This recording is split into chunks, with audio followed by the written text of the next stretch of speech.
साथियों नमस्कार, मेरा नाम आनंद है। आप देख रहे हैं भारत खबर 24।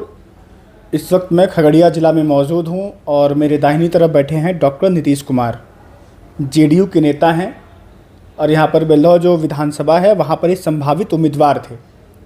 अंतिम समय में क्या हुआ, टिकट इनको नहीं मिला, उस पर भी बातचीत होगी। और इस बार बिहार में सरकार किसकी बन रही है, नीतीश जी जो मुख्यमंत्री नीतीश जी हैं वो मुख्यमंत्री बन रहे हैं, क्योंकि अमित शाह लगातार ये बयान दे रहे हैं कि मैं मुख्यमंत्री बनाने वाला कोई नहीं होता हूँ, आम आवाम मुख्यमंत्री बनाएगी।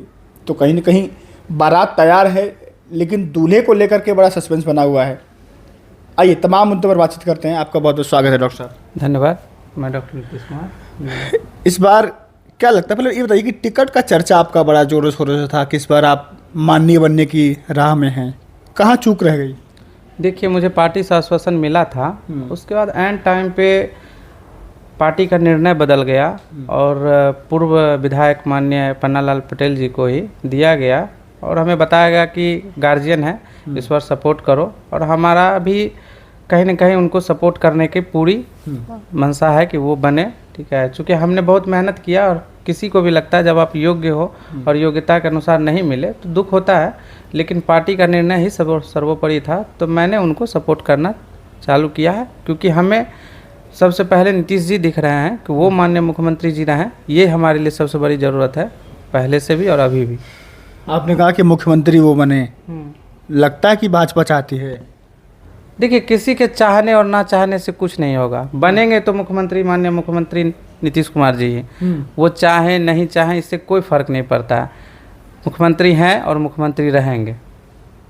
अमित शाह कुछ और बोल रहे हैं, भाजपा के नेता कुछ और बोल रहे हैं, चिराग पासवान कुछ और बोल रहे हैं, उपेंद्र कुशवाहा कुछ और बोल रहे हैं। मैंने क्या कहा, कोई कुछ बोले, बिहार मतलब माननीय मुख्यमंत्री नीतीश कुमार, किन्हीं के बोलने और ना बोलने से कुछ नहीं होता है। मुख्यमंत्री वही रहेंगे, इसमें फुल गारंटी है और हम सब आश्वस्त हैं। चिराग पासवान अभी जब टिकट बंटवारे के पहले बहुत बयानबाजी दे रहे थे, खुल करके नीतीश जी का विरोध कर रहे थे। वो आपके हम पार्टी के जितना मांझी हैं वो लगातार खुल के विरोध कर रहे थे। अब साथ में आप लोग चुनाव लड़ रहे हैं, तो कुछ डेंट नहीं पहुंचेगा जनता के बीच में? देखिए, अभी टिकट बंटवारे से पहले ये सब चलता रहता है और टिकट बंटवारे के बाद सब एक हो जाते हैं। उनका मत होता है कि जो हमारे नेता हैं उनको ही बनाना है। पहले भी ऐसी बातें होती थी, फिर उसके बाद हमेशा माननीय मुख्यमंत्री जी ही बने हैं। तो इस बार भी वो तामझाम होता रहता है, लेकिन बनेंगे माननीय मुख्यमंत्री, ये सब हम सब आश्वस्त हैं और इसी सिस्टम को लेके हम सब आगे बढ़ रहे हैं। अच्छा, उनके बेटे निशांत का भी चुनाव लड़ने को लेकर बड़ी चर्चा थी, जोरों शोरों से तैयारी थी। क्या लग रहा है कि राजनीति में क्यों नहीं आ रहे हैं वो? कोई लाने से रोक रहा है उनको, कोई नहीं चाहता कि राजनीति में आए, कि वो खुद नहीं आ रहा है, कि मुख्यमंत्री नहीं चाहते हुआ है, क्या है? देखिए, माननीय मुख्यमंत्री जी का पहले से भी संशय रहा है कि परिवारवाद से वो बहुत ज़्यादा दूर रहे हैं। तो मुझे नहीं लगता है कि जिन्होंने इतनी मेहनत से अपना फेस बनाया, वो अपने फेस को अपने लास्ट टाइम में ख़राब होने देंगे। ये बाद की बात होगी कि पार्टी क्या करेगी। जब तक माननीय मुख्यमंत्री जी हैं तब तक वो परिवारवाद के खिलाफ रहे हैं और हमेशा ही रहे हैं। तो अभी निशांत भैया का उम्र है, अगर मान लेते पार्टी अगर फिर चाहती है कि वो आए तो फिर आएंगे, लेकिन अभी ऐसी कोई बात नहीं थी और हम सब पहले से भी आश्वस्त थे कि वो नहीं लड़ेंगे। अच्छा, ये बताइए कि कहते हैं कि जेडीयू में नीतीश जी की अब उतनी पकड़ नहीं रही जितनी कि वहाँ पर ललन सिंह की और संजय झा की हो गई है, कितनी सच्चाई है?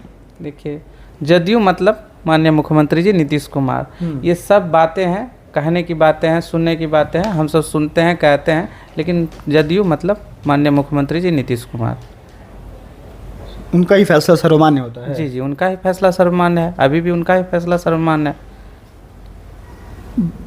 आरोप लगाती है आरजेडी और कांग्रेस की भाजपा है वो बड़ी मगरमच्छ है, वो जेडीयू को खा जाएगी।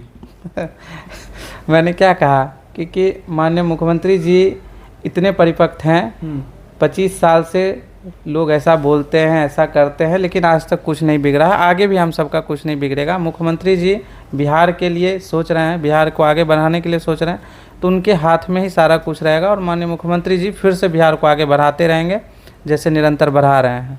अच्छा, उनकी उम्र को लेकर के तमाम जो चीज़ें वीडियो फुटेज वगैरह आते हैं उस पर क्या कहेंगे आप? देखिए, ये तो माननीय मुख्यमंत्री जी का अपना है, ये फुटेज वुटेज तो बहुत सारा फुटेज काट दिया जाता है, एडिट किया जाता है, पहले का परसेप्शन हटा दिया जाता है, लास्ट का स्वास्थ्य ठीक है उनका? हाँ हाँ, पूरे तरह से स्वास्थ्य ठीक है, तभी तो हर जगह रैली कर रहे हैं। स्वास्थ्य खराब होता तो घर में बैठे होते, स्वास्थ्य ठीक है तभी तो रैली कर रहे हैं। रैली तेजस्वी जी कहते हैं कि नीतीश जी के आसपास 4-5 भूजा मंडली है, और भूजा मंडली उनको घेरे रहती है, वो इधर से उधर जहाँ कहती है वहाँ ले जाती है। देखिए विपक्ष है, विपक्ष का बोलना है, बड़े भाई जैसे हैं, अब वो बोलते हैं, उन पे हम सब नहीं लेते हैं कि क्या बोल रहे नहीं बोल रहे। अच्छा, भाजपा देखते हैं कि मान लीजिए कहती है, भाजपा दम भरती है कि हम दुनिया की सबसे बड़ी पार्टी हैं, सबसे बड़ा संगठन है हमारे पास, हम सरकार है हमारी, लेकिन जैसे ही भाजपा बिहार में आती है तो देश के प्रधानमंत्री भी नीतीश जी आगे चलते हैं तो मोदी जी पीछे पीछे चलते हैं। ये इस पे मैं कोई कटाक्ष करना पसंद नहीं करूँगा। ये माननीय मुख्यमंत्री जी यहाँ हैं, उनके ही संदर्भ में ये पार्टी आगे बढ़ रही है और बिहार को उन्नति पे ले जा रही है। तो माननीय मुख्यमंत्री जी को, प्रधानमंत्री जी तो देश को देख रहे हैं, लेकिन बिहार को देखने के लिए माननीय मुख्यमंत्री जी हैं, वही कर रहे हैं और वही करते रहेंगे। यहाँ तो ऐसा है नहीं कि माननीय प्रधानमंत्री जी आके यहाँ काम करेंगे, काम तो माननीय मुख्यमंत्री जी को करना है। तो उस संदर्भ में माननीय मुख्यमंत्री जी सबसे अच्छे हैं, और हम सब का जैसा है कि हाँ माननीय मुख्यमंत्री जी ही बने, और आगे की भी बागडोर जैसे निरंतर लेके चल रहे हैं वैसे ही लेके चलें। अच्छा, एक और आखिरी सवाल होगा, जब भी देखा गया कि जब सीटों का बंटवारा होता है तो जेडीयू उसमें भले ही 1 सीट 2 सीट ज़्यादा रहती है, तो कहा जाता है कि बिहार में जेडीयू बीजेपी की बड़े भाई की तरह भूमिका निभाती है। इस बार तो मामला 101 पे अटक गया, तो बराबरी का मामला आ गया है। देखिए समय के साथ परिस्थितियां बदलती हैं, और इस बार हमेशा हम सब बड़े भाई के तौर पे रहे हैं, लेकिन इस बार जुड़वा भाई की तरह हो गए हैं। तो कुछ न कुछ समय की मांग होगी, और समय के अनुसार ये माननीय मुख्यमंत्री जी के संदर्भ में खुद है, तो वो खुद देख रहे होंगे, कोई न कोई चीज़ होगी जिसकी वजह से ऐसा हुआ है।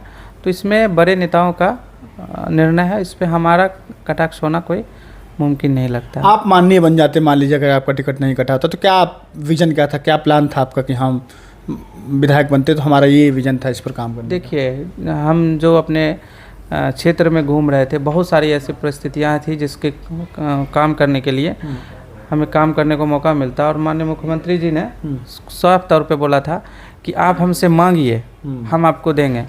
तो हम मांगने में पीछे नहीं हटते। हम nursing college, BEd college, university college, जितने भी चीज़ हैं, हम मांगने के लिए आप समझिए कि हम लेट जाते हैं। जो हमारे विधायक जी आज तक नहीं किए थे, वो हम सब करने के लिए तैयार थे कि जब तक मांगेंगे नहीं तब तक देंगे कैसे। हो सकता है कि हमें भगा दिया जाता, फिर भी मांगते, लेकिन मांगते रहते और लेके ही आते कुछ ना कुछ। तो हम अपने क्षेत्र के लिए बहुत कुछ सोच के रखे थे। अब मौका मिलेगा, ऐसा नहीं है मौका नहीं मिलेगा, मौका मिलेगा, फिर भी हम काम करेंगे। अभी भी अगर माननीय विधायक जी बनते हैं, बनना ही है, तय है, तो उनसे करवाएंगे, आप ज़बरदस्ती करवाएंगे कि आप मांगिए, जो आज तक आप नहीं कर रहे थे उस चीज़ को हम करवाएंगे। और फिर जब मौका मिलेगा तो हम अपने तरीके से करेंगे। आखिरी सवाल, नीतीश जी दूल्हा बनेंगे? 100% डन। तो मेरे साथ डॉक्टर नीतीश कुमार मौजूद थे, और ये प्रत्याशी थे, संभावित टिकट कट गया है, मिलौर विधानसभा से खगड़िया जिला मौजूद हैं। इनसे बातचीत हुई, तमाम मुद्दों पर बड़ी बेबाकी से उन्होंने जवाब दिया कि बीजेपी छोटा है, छोटा भाई या जुड़वा भाई, उसके बाद मुख्यमंत्री कौन, तमाम मुद्दों पर उन्होंने बेबाकी से अपनी राय रखी। आप लोग अपनी राय देना मत भूलिएगा। फिलहाल के लिए नमस्कार।